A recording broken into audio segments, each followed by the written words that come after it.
My name is Bob Ryan. I am the past president of PennAir, and I started in June of 1986. My name is Bud Schaffner, now into my 49th year at PennAir in hydraulics. My name is Dwayne Deal. I've been with the company for 38 plus years. My name's Courtney. I've been with the company for 10 years. I am Conrad. I've been with the company for 4 years. I'm Dave Kashansky. I'm materials manager, and I've been here full-time. This is my 40th year. My name is Donna Castle, and I'm in customer service. My name is Jeff Reinhardt, and I'm the COO, and I've been here 39 years. Marcus Schweitzer. I've been with the company 37 years, and I am one of the outside sales engineers. Wow, going back to 1986, probably in the less than 20 people within the organization. So based on products, based on services, based on the people that we had at that time, it's incredible to see over 37 years just the growth of what we have in terms of people, products, services, and how we're able to help people in manufacturing. A huge change in technology. We did not have computers when I first started, no cell phones. The number of people that we had when I first started in 1979 working part-time would be about the size of our customer service department now. That was the entire company. Back then, our customer service was one guy, and he could literally turn around in his seat, look at the stock on the shelf and say, yeah, we have 10 in stock, because he could see them. Back then we didn't have email, so there was a lot of phone activity. So we had lots of phone calls. We had yellow tablets that we had lots of notes on because customers would call. It's been an exciting time. The growth of the company has been astronomical. The family relationships within the company are unfounded in the industry today. And I've enjoyed not only working for PennAir, but calling on the customers that I've called on for these 49 years. They are not customers, they're family, and they're friends.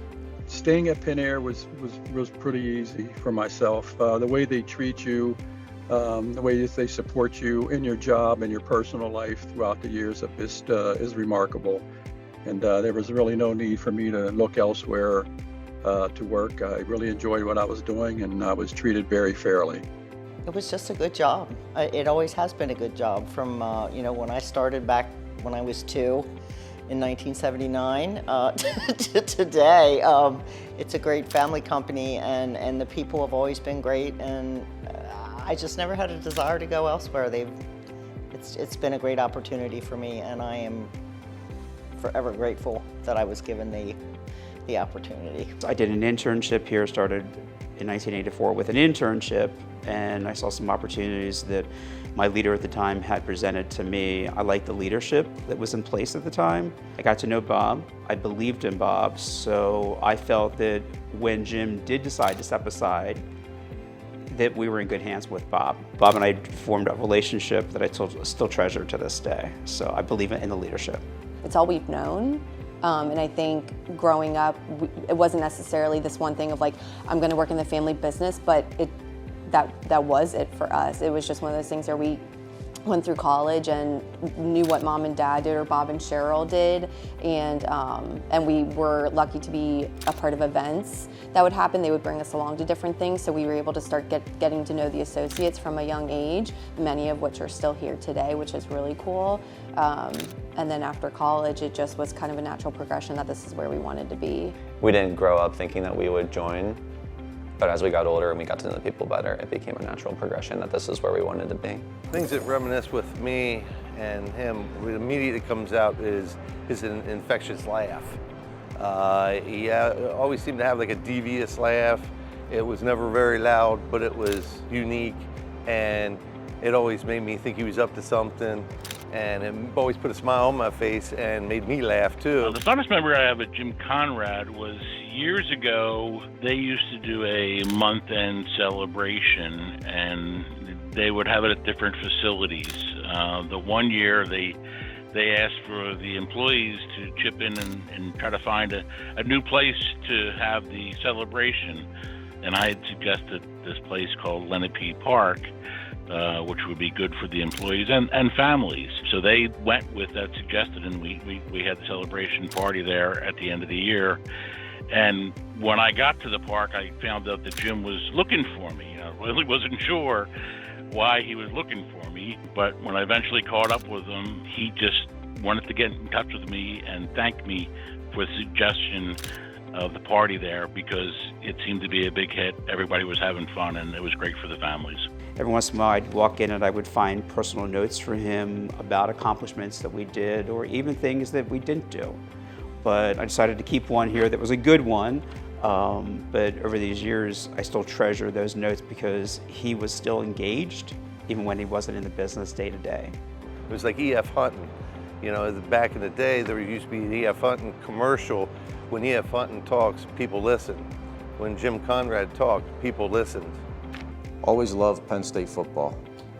Loved to tailgate, and the very few opportunities I had to do that, thoroughly enjoyed spending time with him. When I graduated in 1978, Jim Conrad called my father, who was a guidance counselor at Central High School, and he had Cheryl Conrad at the time, and as a student. So Jim knew Dad, you know, through that relationship, and Jim called my dad to ask him if there was any Central grads that were looking for jobs. And my dad said, I don't know of any Central grads, but my daughter is looking for work, and she's a suburban grad. So Jim said, send her in, had the interview, and the rest is history. He was a quiet, confident leader. He knew what he wanted, and he knew how to get there. And he knew how to make plans and goals, and put it this way, if there was ever a zombie apocalypse, and he was with one group of people, that would be the group of people I would go with, because I figured that would be my best chance of survival right there. But one thing that I can say, every one of us at PennAir today owes a huge debt of gratitude to Jim, because he had the business savvy and the foresight to plan for his own demise. And not a lot of business owners can do that because they figure, oh, I'll live forever. But Jim had to sit down and think, what will happen with the company when the day comes that I'm not here? And he made the plans, he talked to the right people, passed it on to his daughters, and now they've passed it on. So now we're in a third generation of a company. A lot of companies don't last 3 generations. A very small percentage does. Not only are we surviving, but we're thriving and growing. And that's incredible. I would have been 13 or 14 when he passed. So from what it felt like, and I never got to see him or remember him in his work role, he put the right people in the right spots and trusted them to make the right decisions to scale the company if he wasn't the best person for it, and he almost set them up for success and put himself out of the way as a leader, which can be hard. And so I think watching the long-term people who have been around for so long, he put them in the right spots, and they found their success, and then they ran with it and they stayed, which speaks volume to, you know, Jim created a culture and an atmosphere where people wanted to stay and they could grow. And so I think that was probably his best trait, is he picked the right people, knew how to retain them and keep them happy. Probably the thing I really enjoyed most about Jim was almost every Saturday morning I would call Jim, and he always took the call, and we would talk for anywhere from an hour to 2, sometimes even 3 hours, about the business that happened that week, the opportunities that we had and the successes that we had, and how we could grow on those. It was very nurturing to me as a younger person and as a new person into sales to be able to talk to Jim personally for those times on Saturday mornings. My fondest memory of Jim, so I can tell you that after starting at PennAir and being in outside sales for a couple of months, I hated the job. And I didn't hate the company, I just hated the job. And the reason I hated the job was I just didn't feel like I had the skill set to be able to go out and communicate and sell to people that were older than me, smarter than me, degreed in engineering. I have a memory of meeting with Jim, and at the time he was driving a Corvette, and I remember virtually in tears in the passenger seat saying to Jim, I just can't do it. And I just remember him in his natural way of communicating, encouraging me, but also giving me the ability to make the decision And there was no single word or there was no single, like, this is what you should do. But really what he did at that time was he just listened. And if I could take one thing away from that moment, it was, you're not alone. We've all gone through that phase where we just don't feel like we can do what the role might be.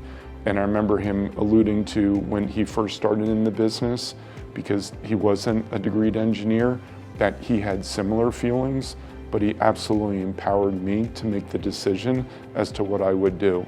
But there was just this period of time where I went from hating what I was doing to bearing with what I was doing to then enjoying with what I'm doing.